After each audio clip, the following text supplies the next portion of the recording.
n'ayant plus de colère. Il n'y a plus dans le cœur que de l'amour immense et qui brûle. J'accepte. J'accepte entièrement, sans réserve.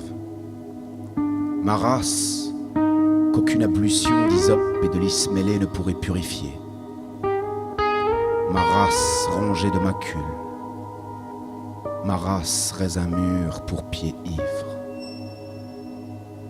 Ma reine des crachats et des lèpres. Ma reine des fouets et des scrofules. Ma reine des squasses mais des cloasses. J'accepte. Oui, j'accepte. Et le nègre fustigé qui dit « Pardon, mon maître !» Et les 29 coups de fouet légal. Et le cachot de 4 pieds de haut. Et le carcan à branches. Et le jarret coupé à mon audace marronne. Chut.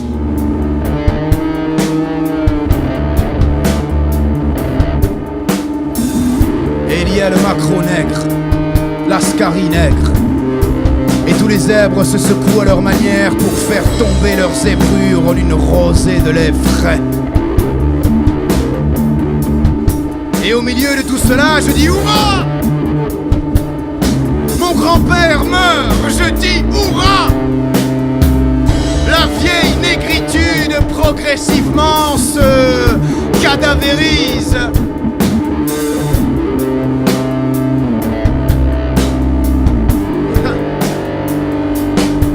Y a pas à dire, c'était un bon nègre.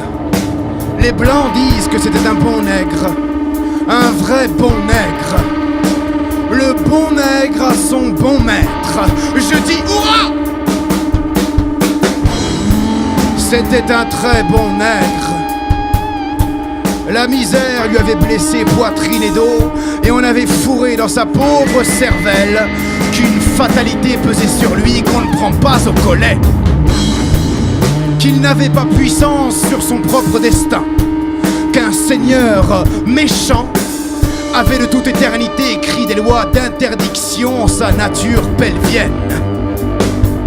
Et d'être le bon nègre, de croire honnêtement à son indignité, sans curiosité perverse de vérifier jamais les hiéroglyphes fatidiques.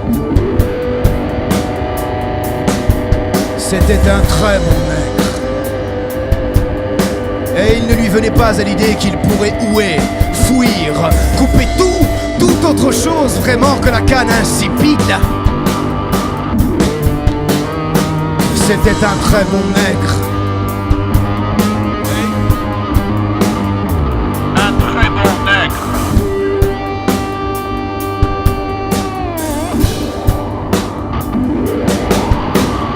Mais l'horizon se défait, recule et s'élargit. Et voici parmi ces déchirements de nuages la fulgurance d'un cygne. Le négrier craque de toutes parts. Son ventre se convulse et résonne. L'affreux ténia de sa cargaison ronge les boyaux fétides de l'étrange nourrisson des mers. Le négrier craque de toutes parts. Et ni l'allégresse des voiles gonflées, comme une poche de doublon rebondie, ni les tours joués à la sottise dangereuse des frégates policières ne l'empêchent d'entendre la menace de ses grondements intestins. Le négrier craque de toutes parts. En vain, pour s'en distraire, le capitaine pend à sa grande vergue le nègre le plus braillard, ou le jette à la mer, ou le livre à l'appétit de ses molosses. Et la négraille aux senteurs d'oignons frits retrouve dans son sang répandu le goût amer de la liberté.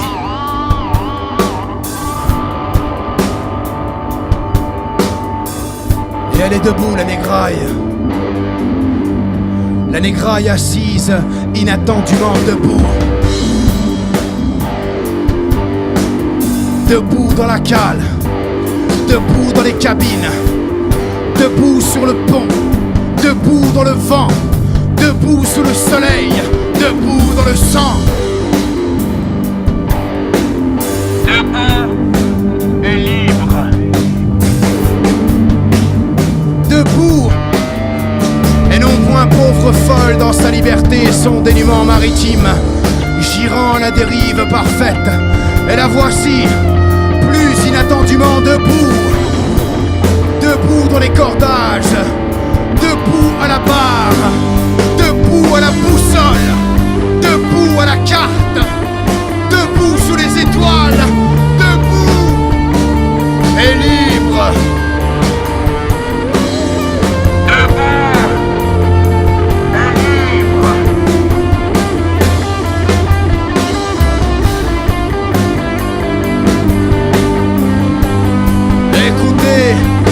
Écoutez, chien blanc du nord, serpent noir du midi qui a achevé le ceinturon du ciel.